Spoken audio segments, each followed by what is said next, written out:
Good afternoon, everybody. It's myself, Ragewood here, and today's video is gonna be looking at some of the new artifacts added to Season 3.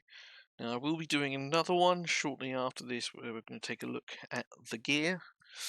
And I know quite a lot of content creators have already made something like this, but holding down a full-time job, it's not something I've been able to do until now. So for the three of you that have been waiting for my opinion, this one's for you. Now, we are on the test server just for ease, essentially, of because everything's here. All right. And yeah, we're going to just go over some of the new artifacts that came this season. So I think they're sort of in order-ish. 1, 2, 3, 4, 5, 6, 7, 8, 9, 10, 11. Yeah, so it's going to be these ones just here. And we've got 2 epic artifacts as well. So we'll start sort of at the top and we'll work our way down. So first is Rook's artifact. Okay, it increases the damage bonus related to the corrosion on the target by 50% maxed when Rook casts a skill. Obviously, this is absolutely bonkers on Rook. We have all seen some of the vortex numbers he could do prior to the nerf, and even with the nerf, if you half it, sort of thing, it's still incredibly strong. Okay, so if you are lucky enough to get yourself 2 copies of Rook, this is almost a must-have for him. Okay. If you don't have that for Rook, you could go maybe something like Music Box. What's the other one? Eyeball the Giant. That could be another option for you. Next we have Ozzel's Nightmare Orb. Attack and crit rate. We love crit rate on artifacts. Just makes it so much easier to build everything else, especially on damage dealers, things like that. He gains 35% crit rate resist. This is not a PvE artifact, obviously, because the bosses can't crit. This is very much for Arena and PvP. Additionally, it increases the damage of his basic attacks by 25% whilst in demon form. Again, this is great, especially in demon form when he's got those attacks that sort of do splash damage as well. This is good. However, other people have been doing testing, and it appears that this one is a little bit better on him, maybe only just. But we'll come to that shortly. And then lastly, we have Aim and Laders, which again, crit damage and attack. Now, I don't mind this one being crit damage because she automatically crits. So this is just pure damage, which is great. And then it increases the damage dealt in the blaze state by 50% when she casts a skill. So her ultimate, when she's in the blaze state, hits 3 times rather than once. She gets the crit damage bonus there as well. Again, just another solid artifact for her. Now, the downside is that aura compared to the other ones aren't fantastic, but it doesn't mean they're not usable. It's the max HP cooked into them is the thing that is potentially causing issues, because the Vortex doesn't really have max HP. The other world bosses don't either, really. However, in somewhere like Fae or Pillar, especially the higher stage when the stats are inflated, this could be really good. Unfortunately, we're not able to test that at the moment. But something to keep an eye on. Don't be too disheartened just yet. Then we're going to come to the element of specific artifacts for the 3 new elements. You've got the Swamp Toadstool, giving attack and attack percentage, just okay. Again, I prefer crit rate personally, but that's me. And it increases the effect corrosion inflicted by the wearer by 35%. Now, when you read that, it makes sense that it's attack percentage, okay? Because the corrosion is a percentage of the damage that you deal to the boss, target, what have you. So increasing the attack will increase the amount of corrosion that you put on, in a way. Not percentage, because it's still, I think it's 50% of the damage on most of them. But you do more damage, you put more corrosion. So this is okay. And you got the wings. When the wearer consumes aura energy, the damage of this skill is additionally increased by 2% of the aura energy consumed, up to 30%.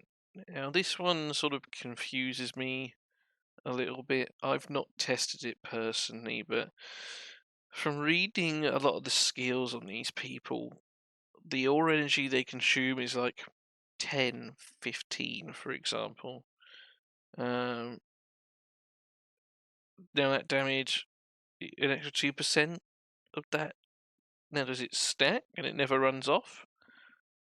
Then maybe it's okay, but as someone who just reading it as just a regular player, doesn't overly excite me personally. But maybe it's just I'm misunderstanding it, and someone will crack the code, and it will turn out that this is awesome. And lastly, we have the Shadow Spawn. Crit rate and attack. Yes. Upon gaining shadow energy, the wearer gains an additional attack up for 10 seconds, equal to 1500 of the shadow energy gained. Now, unlike the last one, this is actually good just because of the multiplier, essentially. For example, if you were to put this on Taldi, for argument's sake, his battle skill now, he gains 15 shadow energy 3 times. 15 times 1500, it's a pretty big number. And if you put this on Ozil, and then you have like Taldi and Daphne with him, he's just going to keep that attack up for a long time. Very, very strong artifact. If you get a duped shadow person, this is certainly something to consider.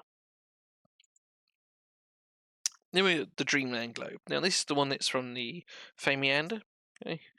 HP percentage, so obviously it's sort of a tanky sort of one. The wearer gains recovery over time for 10 seconds if their HP drops below 30% when taking damage.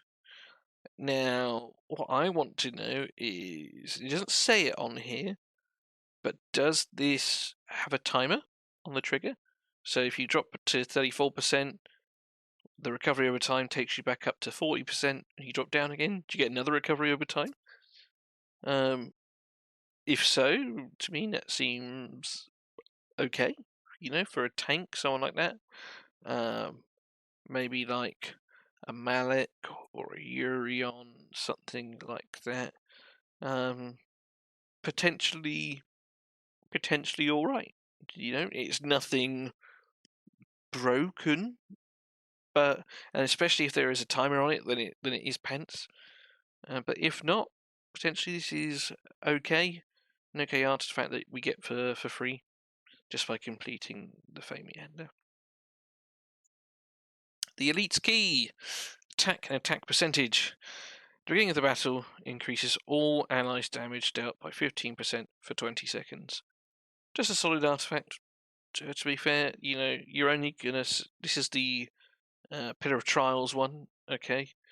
So you're only gonna get it once you've completed that. And it's just going to allow for speedrunning dungeons, that sort of thing. Nothing too much more to say, really.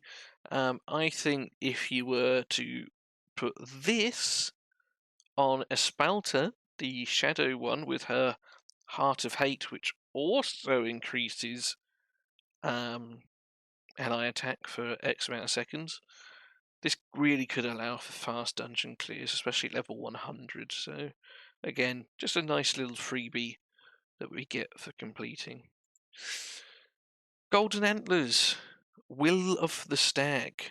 The wearer gains 10% max HP each time they successfully resist control or ultimate down. This effect can only be triggered every 3 seconds, and it gives you HP and resistance. So Nice little pairing from the stats and the effect there, right? Now this is another one that when I saw it, I thought of Malak, the tank, because of his passive. So remember this, okay? Heals the wearer whenever he successfully resists control or attack down. Sorry, or ultimate down, rather. Heals when he successfully resists. Then you look at, here he is, the big boy. When he's inflicted, he gains healing and 15% ultimate energy. So with the artifact, if he successfully does it, he gets a heal. And in his passive, if he fails, he gets a heal and ultimate energy. Like, to me, this just seems like a really good pairing, and that's the one that I thought of straight away when I saw that artifact. Is it going to be the best? Who knows? But I do think, it's a reasonable artifact for him. I also think, it could be good for Ancient Battlefield. That's the other thing I think of, because you've got to have someone high resistance to avoid the stun. This gives you the resistance, and it's going to give you a heal in what is, no doubtedly, the hardest dungeon in this particular game. Goes Captain's Hook. Attack percentage. The wearer gains 15% crit rate. Wonderful. Great. Just flat 15% crit rate. When not at full HP, the wearer gains additional 5% damage. So this, I think, could be good in unkillable comps. On Vortex and things like that. Especially later on, you're always going to be below that HP threshold. So you're always going to get that damage percentage, which is potentially nice. 15% crit rate, as mentioned, is also nice. However, if you're in a team that isn't dropping below that HP threshold, then perhaps it's not as good in that regard. But say unkillable comps is where I see this really shining. But just attack percent and some crit rate is always nice in itself. The Holy Acorn, enlightenment in HP, so straight away you think of healers, someone like Athenia, an Ascilla, a Rose, something like that. Increases the healing effect granted by the wearer by 20%, so similar to the Everlasting Diamond that we got last year, only last season, season 2. Only it's 20% rather than 25%. Okay. And the wearer gains an additional skill haste for each ally with less than X amount of HP. This one, I don't know on. I personally really like it. Okay, I like the just flat increase healing. I think that's great. But it's this second part which is very situational, which is why others, I believe, aren't so high on it. Now, I just think it's just gravy. I run it on Athenia in my Venom 19 at the moment, which I can only just do, and you'll see that in a later video. I do it in like 4 minutes 50 seconds out of the 5 minutes. And it's a hard dungeon at level 90, so I'm constantly low. So she's going to get the skill haste as well as the increased healing. So I think in that regard, I like it. Is it the best? People will need to do. The clever people will need to work that one out. Whether Everlasting Diamond is just straight up better than the Holy Acorn, or I forget the Camel Bells, or is the Camel Bells just straight up better? Because they all have the Enlightenment. It's a tough one to call, but I don't hate Acorn. It was actually one of the first ones I got out of the new ones this season. And then last of the legendary artifacts, the new ones, we have Gory Injector, 15 banana attack percentage. The wearer takes 10% less direct damage. That's always good. 15 when maxed.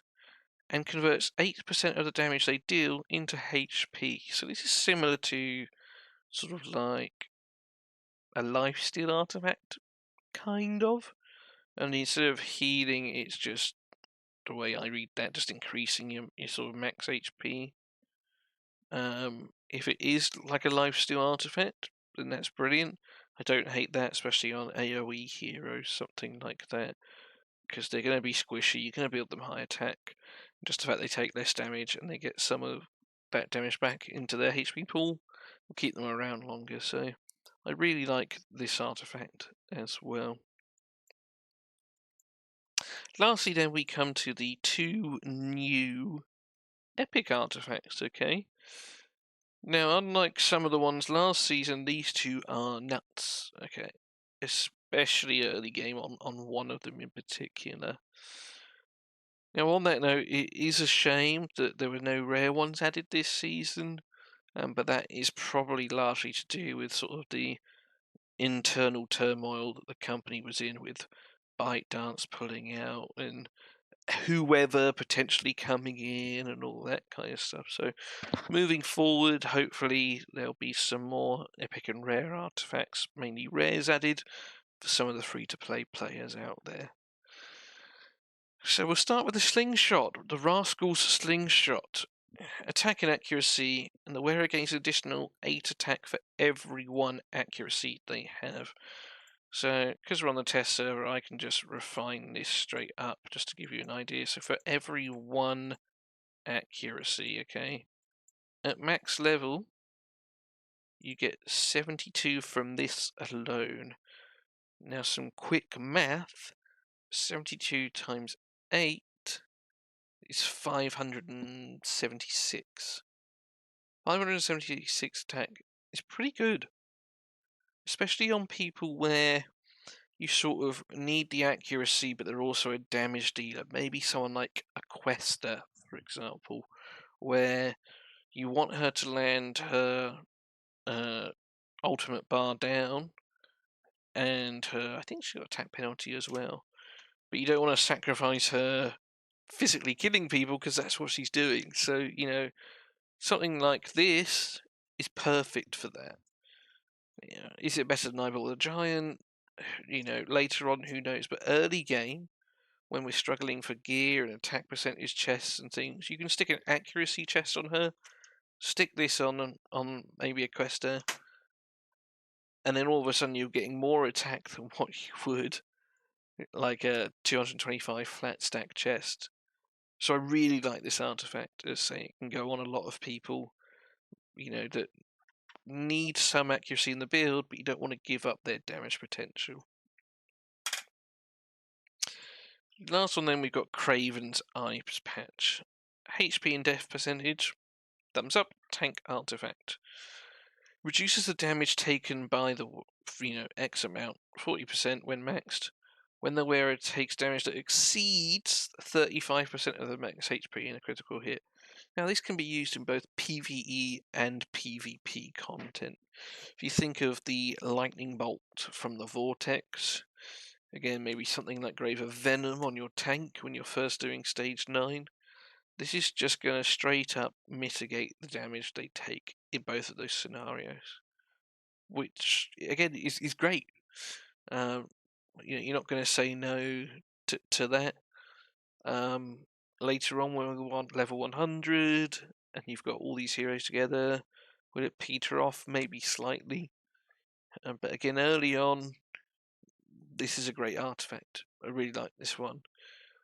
It can also be used in PvP as well. If you've got someone like an Avelios whose ultimate's ignoring your defense entirely, well, this will still stop, 35, 30 to 40% of that damage, rather, if it exceeds a 30-year health.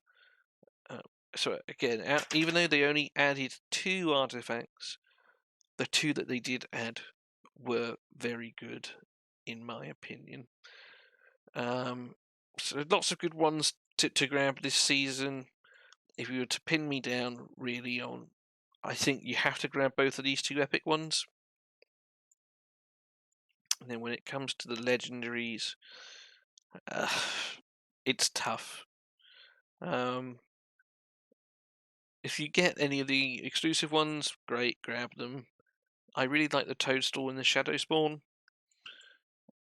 And then, again, I personally am an advocate for Acorn. I know others aren't. I think the Antler is okay. Quite niche, though. I think out of the sort of 4 normal ones, as it were, I think Acorn is my favourite. But there's nothing. Doesn't mean to say these ones aren't good in their own right. But that's personally what I would get. The 2 epic ones, and maybe Acorn if I could only get 3. And that's it, folks. That's a quick review at the new artifacts this season. Thank you for taking the time to watch this. I know I'm very new to this sort of thing. I hope to improve it for you all as we go on. I will be doing another one looking at the new set, sort of like Victor is sporting here. But we've been rambling on long enough now. So take it easy, guys. Work hard, but always remember to play harder. I'll talk to you soon. Bye bye.